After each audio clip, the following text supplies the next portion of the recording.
Greetings all. I hope you've had a good weekend, and Kit Kat has just popped in to sort of say hello. Hey my boy, hey? Saying hello. Here we go. Okay. It's getting better and better, aren't we? Slowly. Right. So it's a new week. Start of a new week and the start of a new artwork, of course. And this time, something very different in terms of subject matter from the previous few weeks of seascapes and waterfalls and whatnot. And yes, okay, so this week we are going to tackle a wild rose, wild roses rather, and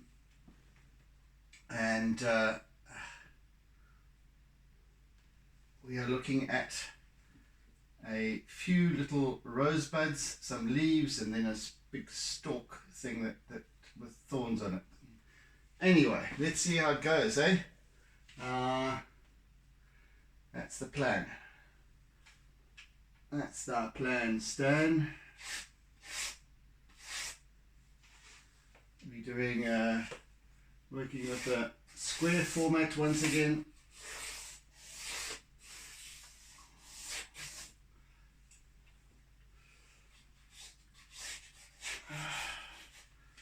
I can promise you, you probably won't see you won't be able to make head or tail of this for quite some time. Probably neither will I.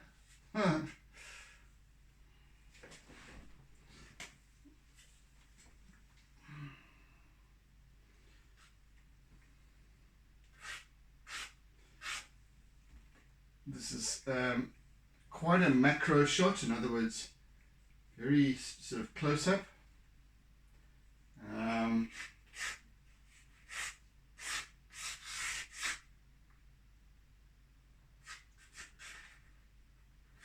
Yeah, well, it's going to be fun.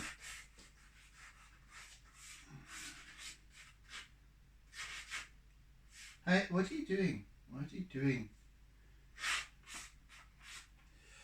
Let's just put this up here for a little bit so I can work on the bottom.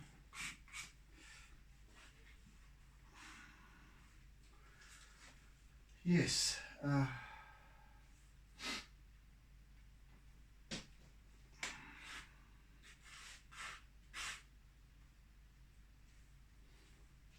shall work in both my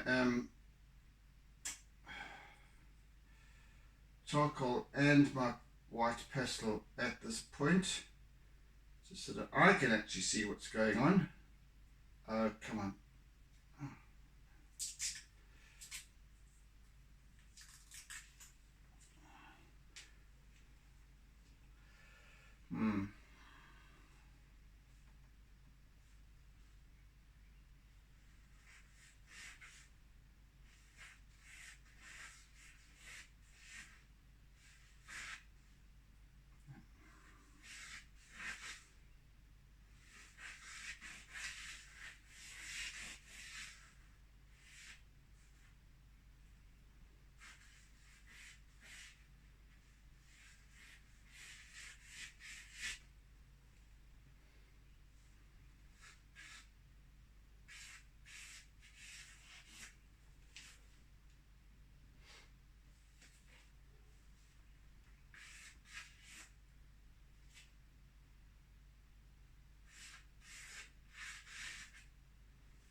It's going to be a fairly soft piece, obviously, with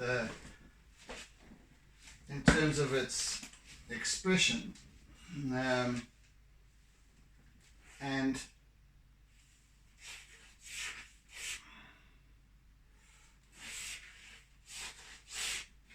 with a couple of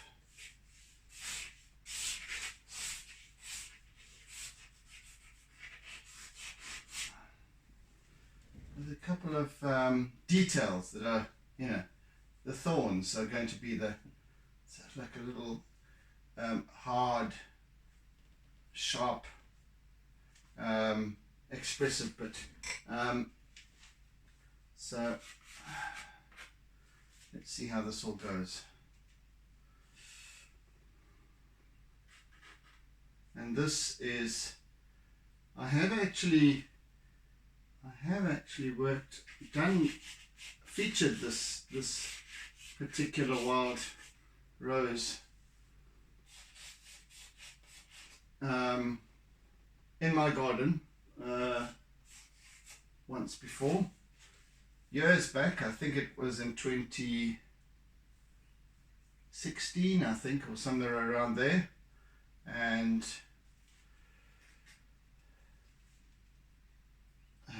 it was an acrylic painting. So this is somewhat different.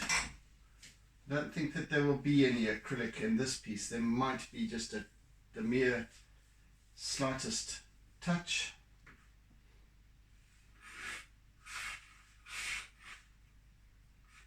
I don't know.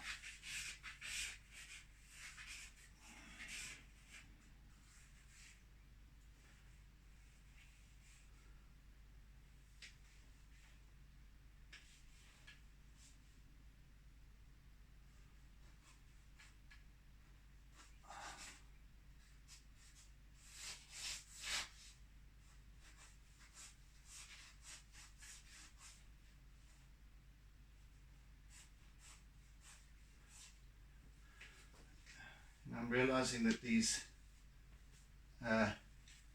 thorns are very much shaped like the teeth of a ragged-toothed shark. Bit of useless information, but there you have it.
Put those out of the way completely.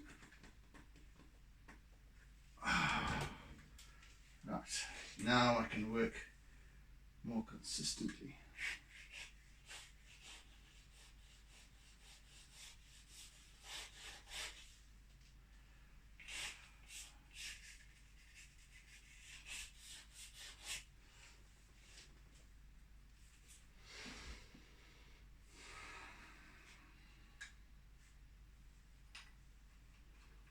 So, as usual, like I always say with compositions, one never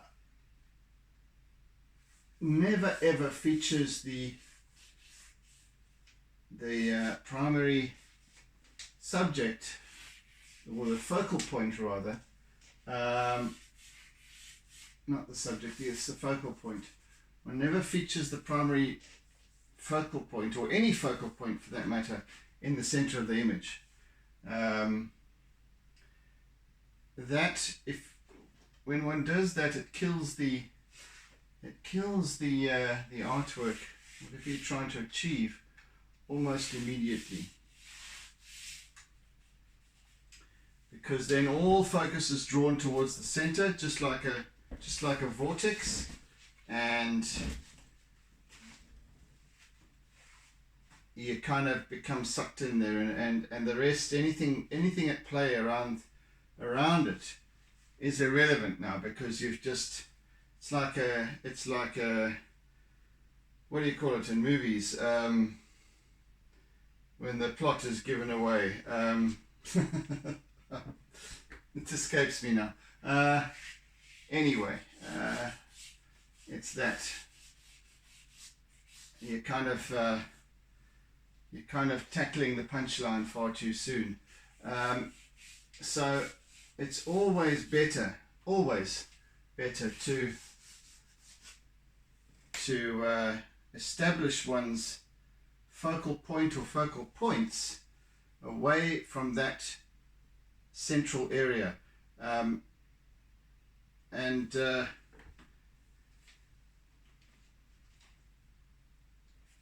in photography, when I firmly believe that the composition of an artwork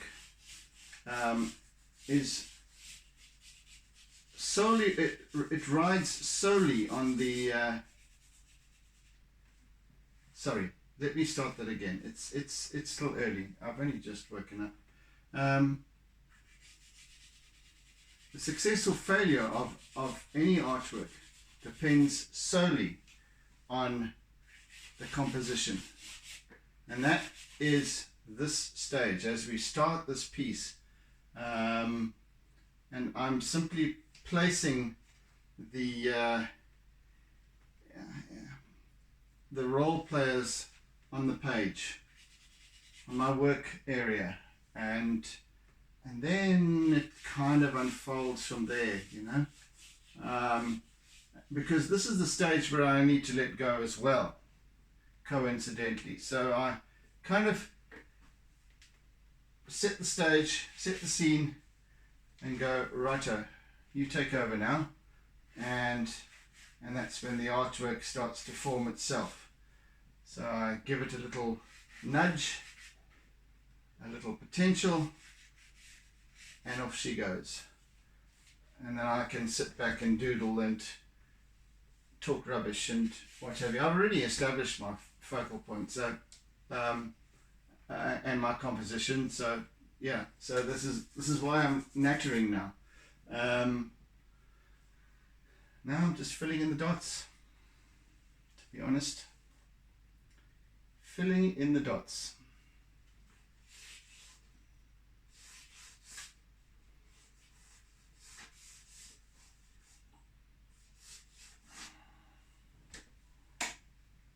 And all of this will be fairly indistinct, like I said, for quite some time.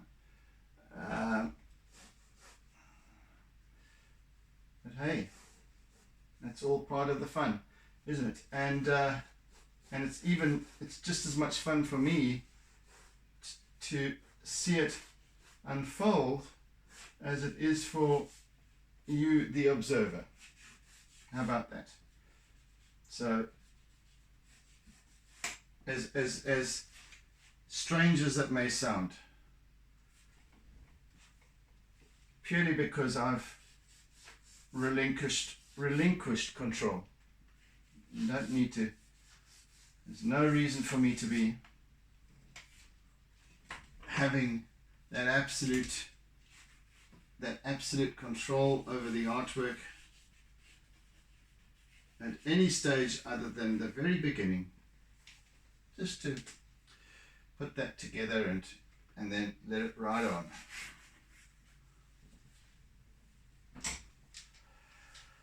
Right on. So this is going to be kind of a medley of greens, obviously, leaves, yellows and pinks, plus with a bit of dark areas and what have you for contrast and whatnot.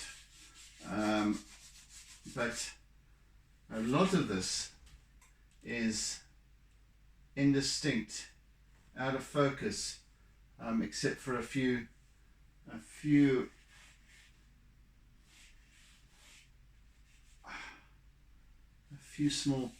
small parts to this whole that I shall depict, that we shall depict. We being the paper, the pastels, the charcoals, the various tools, my razor, and myself. So let's see how it pans out. Last time I did a kind of anything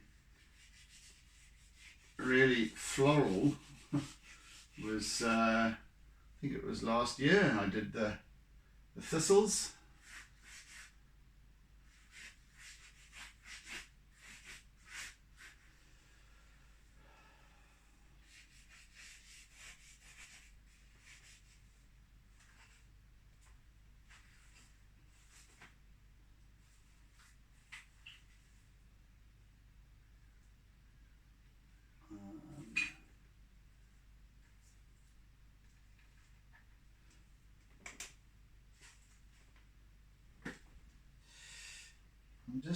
I don't have any nice big broad pieces anymore of charcoal. Let me just trying to establish that. Alright, well we can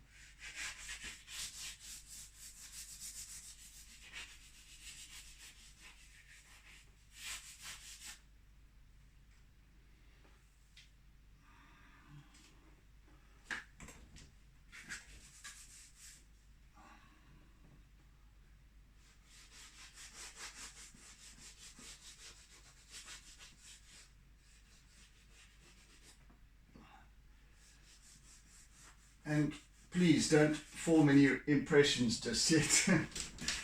This is a long way to go before we can before you'll start to see, or either of us will start to see what's really going on here. I can only see what's going on based on the fact that I have a reference image and you don't. So I kind of know where I'm heading, where this piece is heading, but at the same time, it's still going to take a long time to come together. At this stage, we're simply establishing basic shapes, contrast, light, shade, a little bit of that.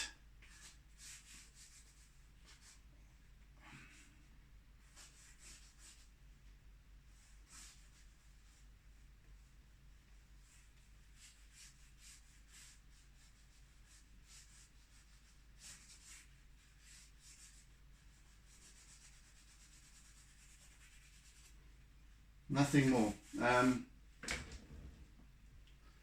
So yeah.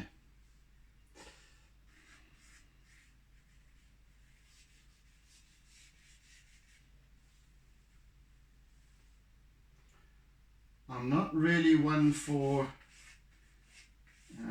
depicting like the normal sort of rose flower per se in full bloom. I'm looking for something a little bit different, a little bit more ambiguous perhaps, and that's what I think this piece is. It's I think what I like about the when capturing these images was the this sense of these little buds hinting at new possibilities, future, and what have you. And then this one little stalk that was crossing over the front of my lens with these hectic, actually red, pink, magenta sort of thorns on them. Very sharp, very dangerous, very, so hinting at a potentially disastrous road ahead. Yeah, something along those lines. So there's a little bit of ambiguity going on and a little bit of intrigue and what have you. So it's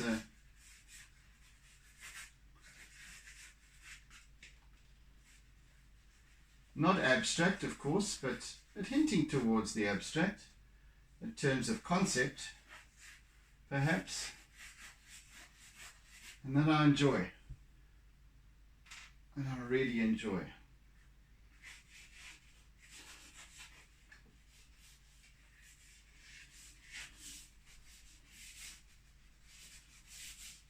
And it's obviously really quite abstract and going to be, oh goodness, I am mumbling, and you see, when I try and go focus, the words just jumble up.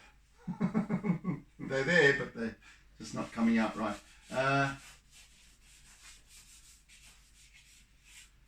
So this piece is going to be fairly abstract for the first, maybe the first session even, as the light and shade starts to take place, and I'm just really doing these arbitrary shapes and what have you in establishing our composition and, like I said, the contrast and all that sort of stuff that needs to take place in the beginning, and all that's, and then only then as we work further and further and further, refining, defining, etc., does it start to make sense visually, recognizably as a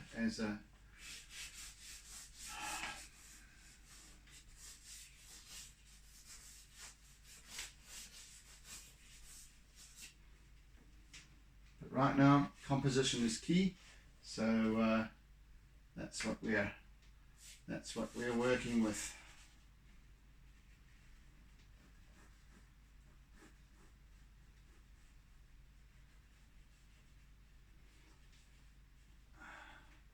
It's interesting because even the leaves, although soft, they have these almost serrated edges, which are quite fascinating. It's all about observation. To begin with, you kind of got to, if you're as an artist and even as a beginner, and you're considering an artwork, considering something new, a painting, a sketch, even an illustration, or whatever it might be. See, it can be very daunting at the beginning, when you haven't got anything. You've got a blank sheet or a blank canvas, and you've got to put some start somewhere, and generally you go plonk in the middle. It becomes very important at that stage to really take a good hard look. First of all, your composition, whatever it is. If you're copying an existing image, ask yourself why you're copying. In fact, what elements you're picking up on that that you want to copy or that you want to recreate or depict. I would always advocate. Well, it's a personal choice, but I always prefer to take my own reference imagery, because then I'm composing an artwork right from the click of the camera. Cell phone. I use my cell phone for these purposes always. So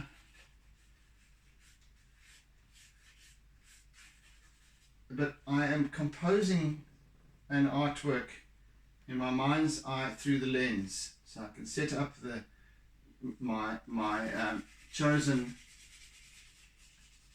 focal points and composition and all that stuff right from the very get-go. And that to me is all important, because it leaves me, well, I just have to then, once it comes to this stage, I've got a fully composed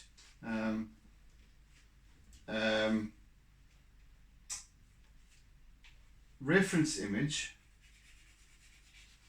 and I kind of just base it that I use for in other words for colors. And I've got 3 reference images that are the same here, and for all, each of the 3 are the same image, but for different purposes. One is for composition, and the others are for light, shade, color, and etc. As I start moving on, you don't have to be that complicated about things, but it's important to know what you aim to achieve without having to absolutely have control over achieving that end result throughout. In other words, at this stage now, I've got my reference imagery.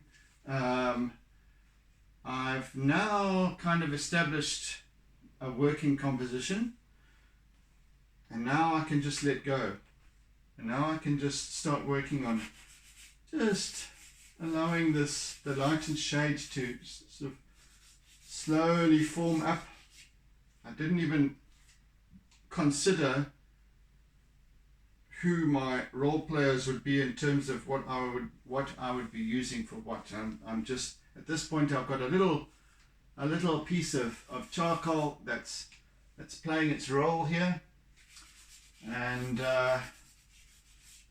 we're busy working on the light and shade aspect of the composition, which is of spatial importance.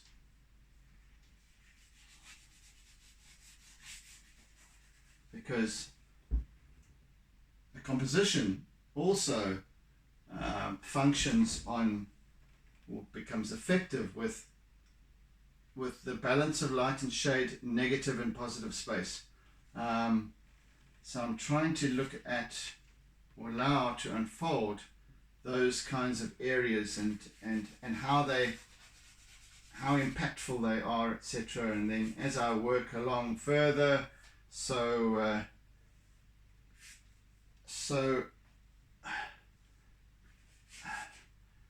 that I can adjust and so on.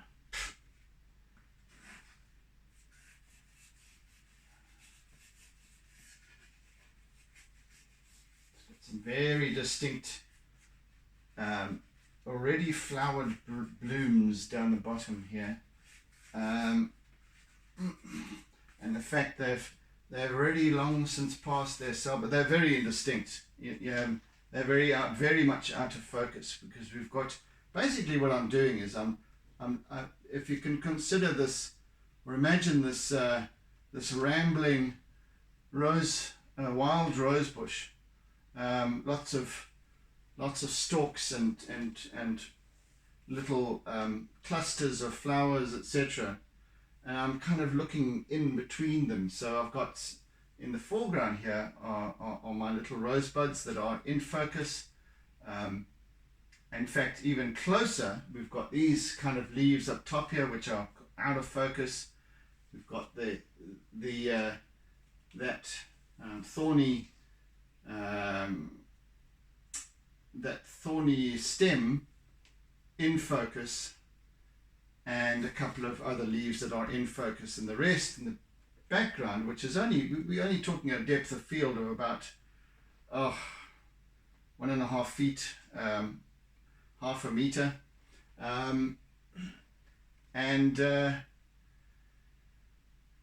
so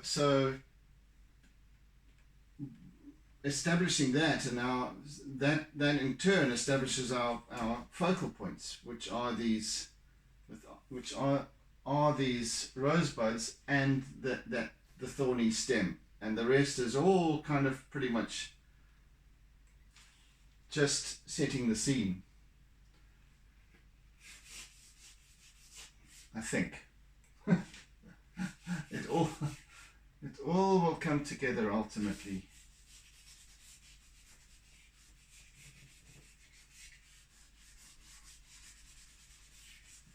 So indistinct, and also once it starts taking shape, it will accentuate this depth of field.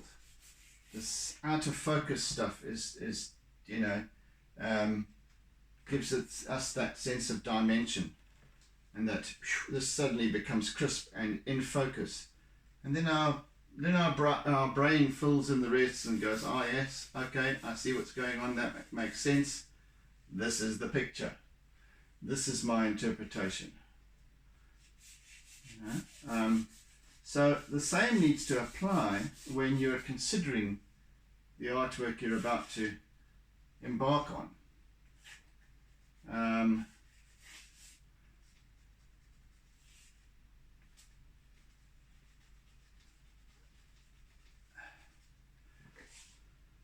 So I think that when you do that, when you observe, when you just sit back and have a good look at what you want to depict, how you would like to depict it, how you would kind of envisage it turning out ultimately in your mind's eye, and then going, okay, here's my focal points, this is what I want to bring forth, and this is what I want to recede, etc., etc. And then go right ahead and start with it. Don't just start working. That's how we do life, and most of us get that. Then we bumble on, but so we kind of hit the road running without actually knowing where we're going, and this is how we do life. It's crazy. So we need to establish, first of all, stop, take pause, see which direction we choose to go in, not what's really predetermined for us. Just let's, take a pause, see how things go, see how the land lies, etc., and continue from there on forth.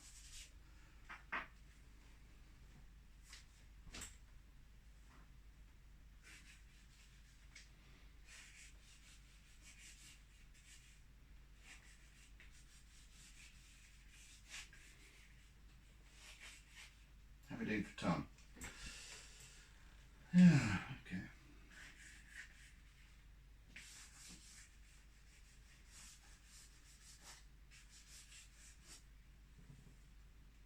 See, because what we need to be doing is energizing the artwork, energizing the piece that we're seeking to depict, whatever it is. And that brings it to life. That's what brings it to life, not the oh, well, this is how it's done. I'm using formulas and techniques and focusing on all of that. Focus on the energy of the piece. What does it feel like? What does it smell like? So here I sit with this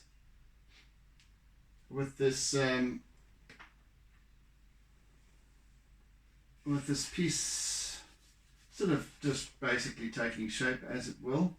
And I'm just sitting here, besides talking, I'm just sort of feeling it, feeling the energy of it, feeling the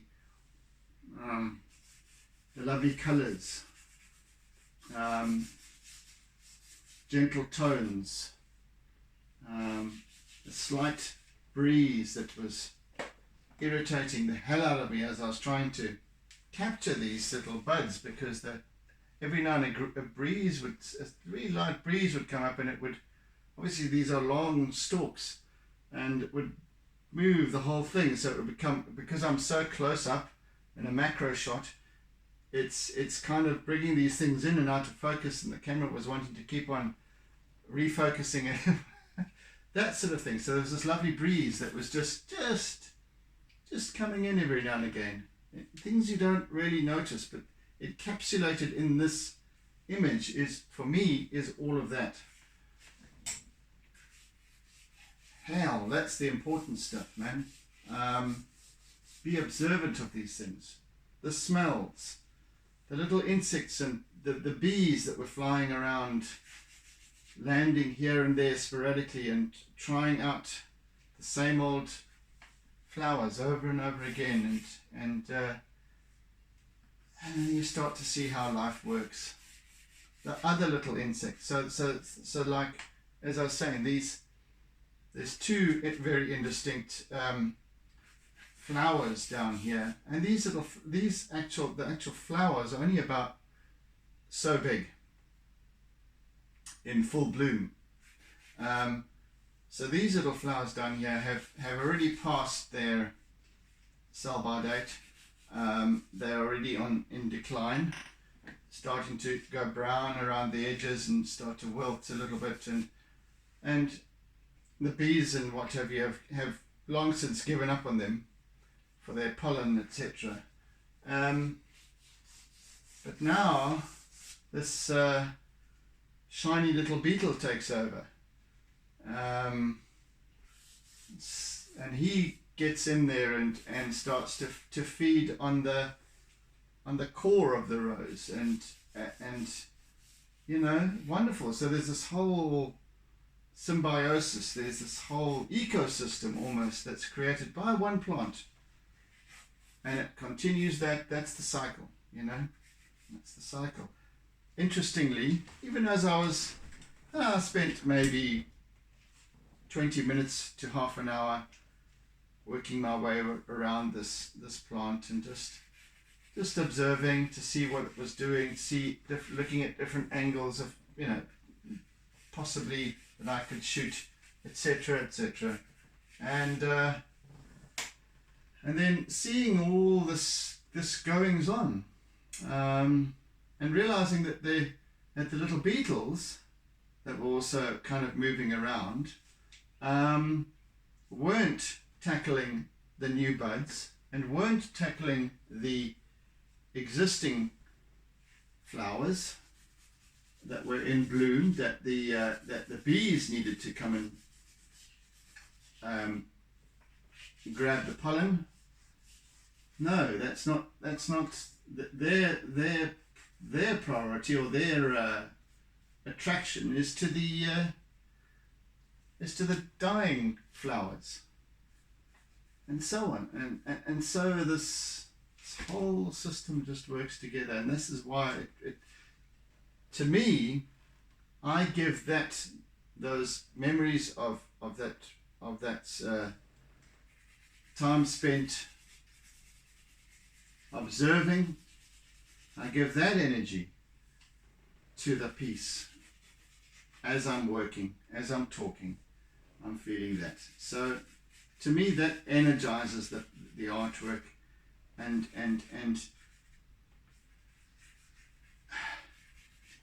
gives it its story. takes on new relevance. And I think that the same can be applied to and I'm not one for necessarily for still life artworks, even though I have done, and I will do again, still life pieces, but perhaps with a different approach now. That as I develop as an artist, I get and as I observe more and more, and not only observe more and more, but know the reason why I'm observing what I'm observing. These things take on a slightly different dimensionality.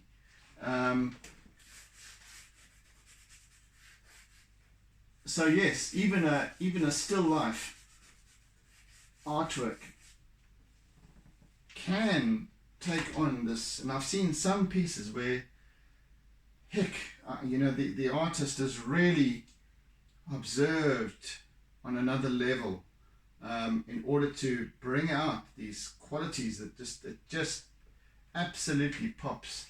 And yes, I think it's sometimes the images that really captivate me are those where the light is just so wonderful. There's that balance of light and shade, and it's just spot on. That's when I know that the artist has been observing on a much deeper level than just copying what you see. Most artists, still life, you have your little props or whatever it is that you have there, the vase or whatever, however you want to pronounce it, on the table with a couple of oranges and whatever, okay, flowers in the vase.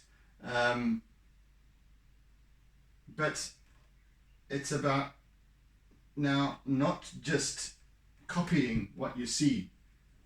Oh, mosquito. It becomes about feeling what you see and interpreting what you see into and re-languaging it for this flat piece of paper or canvas or whatever it is. I wonder if that makes sense.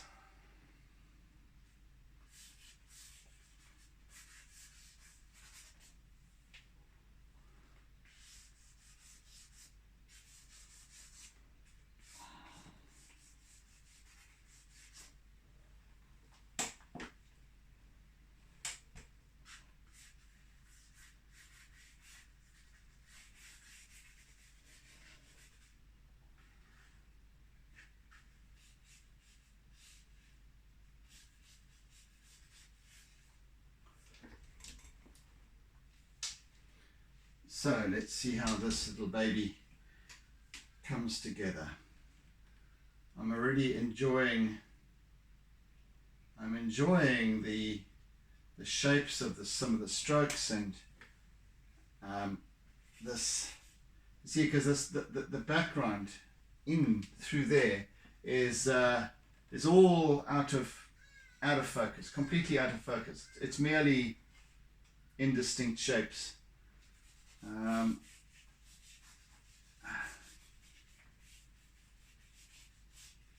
And yet I can see, because I'm envisaging what it is and where it is and all of that stuff. I'm giving it my energy. When somebody like yourself is observing an artwork, or even perhaps as it develops, you start to build your own interpretations of what's going on, and it can be completely different to what mine are, absolutely, but yet the energy is still there. So perhaps you can pick up on some of the feeling of this piece, or understand it, or how I've languaged it then it makes sense.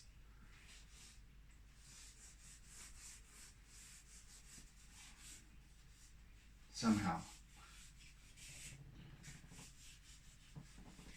And that's all that I want to. That's all that I really want to depict. It's or engage with, rather. You know, with my last week's artwork, a number of people had, on Facebook and on Instagram, had had commented how that waterfall made them feel. I can feel the spray, I can feel the cool mist, I can feel the splash. It's not about what you see, a pretty picture.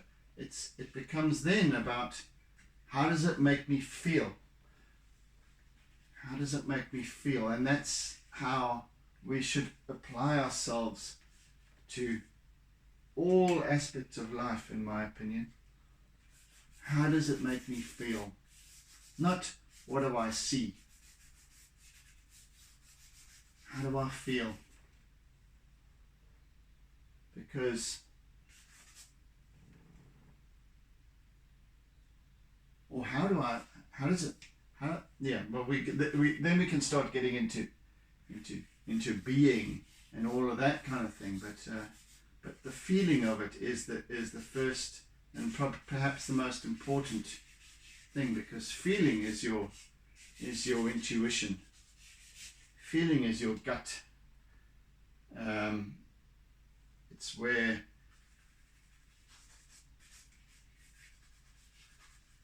it's all that stuff that our being is telling us on a continuous basis, giving us all the answers that we need through feelings. And we've learnt over, I don't know how long, but ever since we were born, we've been learning or been conditioned to kind of not to not feel, but to kind of, but that our feelings, or that not our feelings in terms of emotions, but our energetic feelings, our gut feelings and all that sort of thing become secondary and not primary.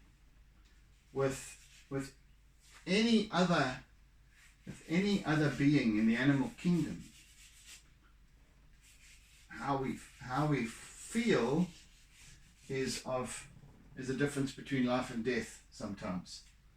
What our gut feeling, our basic instinct, our intuition,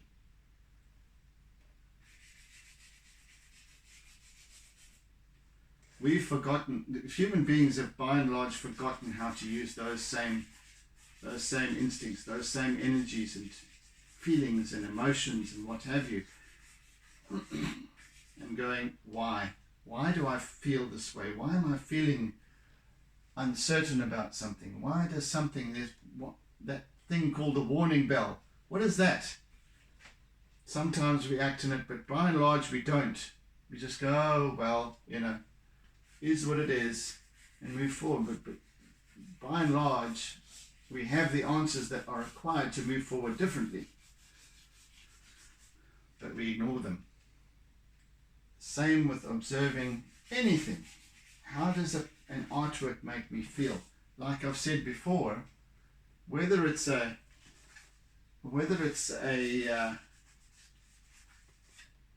abstract artwork, which is completely open to interpretation. Sometimes we might say, well, it needs to be upside down. Whatever it is, what is it that it makes us feel? Never mind, oh, it's a load of rubbish, because that's our conditioning coming into play. We don't actually, because we might look at it twice and still go, that's a load of rubbish. It's just squiggles on a page or a dot on a canvas. Why did I look at it twice then? what brought me back to that artwork? What brought me back to that abstract piece?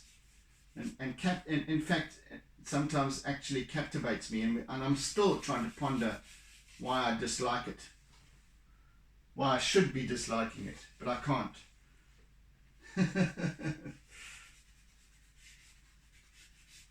You see, that's kind of, I have been, in terms of my career as in design and advertising and branding and all that sort of stuff. Anything, I don't even feel that it is artistic in any way. It honestly isn't, because all of the feeling stuff becomes kind of irrelevant and forgotten, because there's so much control. There's so much, well, you know, this is how it needs to turn out. And of course, today, we no longer actually illustrate and do these kind of things for advertising, and, you know, it's all computer generated, and imagery is photoshopped, and there's no expressiveness anymore. Well, not to me. Forgive me, but you know, I think much of the interpretation is lost, and the control is far too rigid over the end result, and I don't know even why I'm telling you this. I've forgotten. You see, that's the abstract quality of it. So, look, I think that by and large,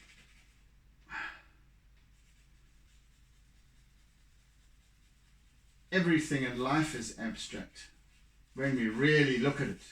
Because if I'm seeing just a rose bush, a wild, rambling rose bush, that's what it is. But on closer inspection, you see, the rose bush is kind of the abstract, because on closer inspection, there's so much more going on there, as I've just been describing to you. And, you know, there's so many other factors involved in all of this that, you know, and you start to then ask yourself, well, what is really going on here? It's not just the rose bush. It's now, well, the rose bush is actually a life-giving energy in and of itself. It's giving life, it's giving possibilities to other little creatures, insects, and so on and so forth. The abstract is what we want to just go, well, okay, there's a pretty flower, write it off. Pretty plant, that looks nice, write it off. Move on. Instead of going, let me contemplate this. Let me really have a look here. See what's going on. It applies to life, the lives we live. Every day, all day. It's all there. It's all there. Just waiting for us to apply ourselves to it. Consider. Life is there for us waiting. Much of our life we ignore. Stuff passes us by. Some of it grabs our attention, but we never really ask ourselves why. Why is this showing up for me?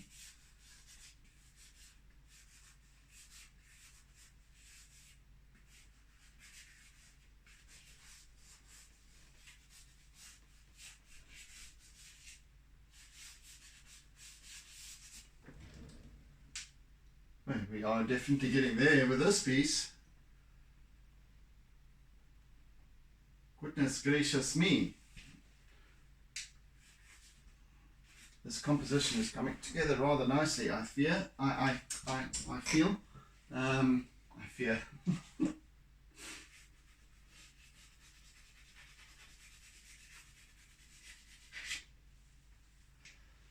Yeah, so subtle colors where they're needed. It will work really nicely as a partial charcoal. Yeah, I think this is where this kind of medium will really kind of lend itself quite nicely. This the subtleties of it, or this mixed medium.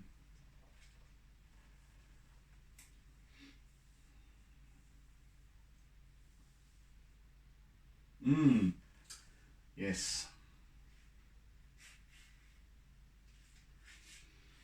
Let's see where this goes, shall we?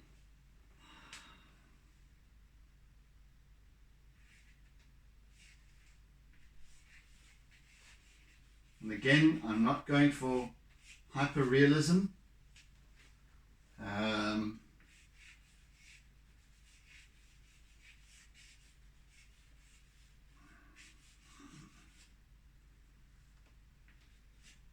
It will just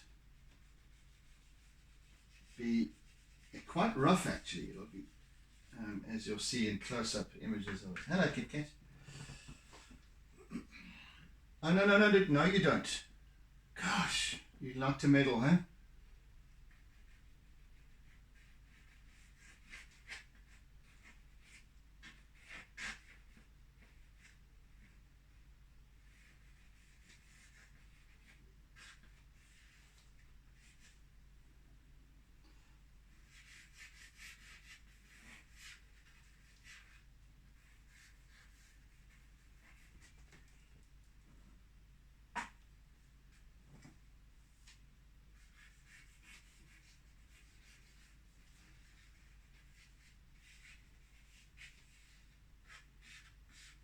So it will be the line work ultimately that will bring this piece together, and the subtle introduction of colour, etc., and how they work together.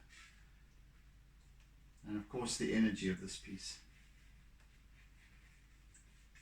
There's not going to be really very much detail in this at all. Just shapes, indistinct shapes.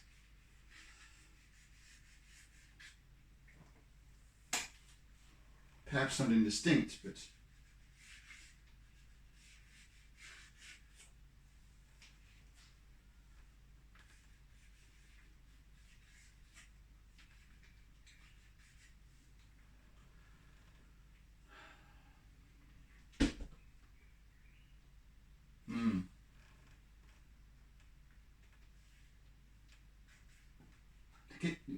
I don't know why you insist on going there, Kit Kat. I really don't. Let me just put that in. Oh, we're nearly out of time anyway, Kit Kat. So you can knock yourself out there.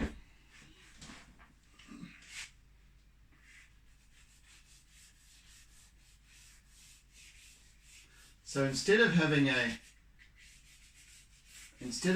our focal point in the middle here, now we've got this kind of darkness, this, which actually it becomes just a void almost, but yet is integral to the rest of the piece.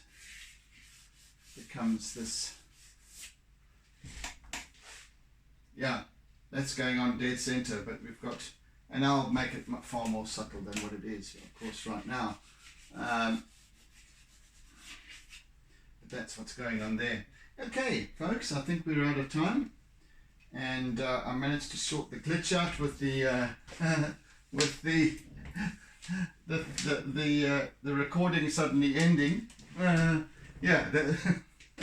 Anyway, I should have known that already, but it was just a memory thing. It ran out of memory. Anyway, so thank you for joining me on this first session of this new piece, and I hope you're enjoying it so far. Thank you for your presence. Thank you for your sharing and caring and what have you. Yes, oodles and oodles of toodles. do tune in again tomorrow or during our next session so that we can see this piece unfold. I'm as intrigued at this point as you might be. Yes, because for me, I've let go and it's just coming together interestingly, totally unexpectedly, actually, at this point. And I thought, yeah. So there's where you have this expectation. Let go of it. And then wonderful things happen, exciting things. So, yeah. Anyway, and please, if you have any queries or comments to make, please do so on the comment section. Feel free, and I'll endeavor to answer. Otherwise, have a fantastic day further, and catch you again soon. See ya. And always, doodle.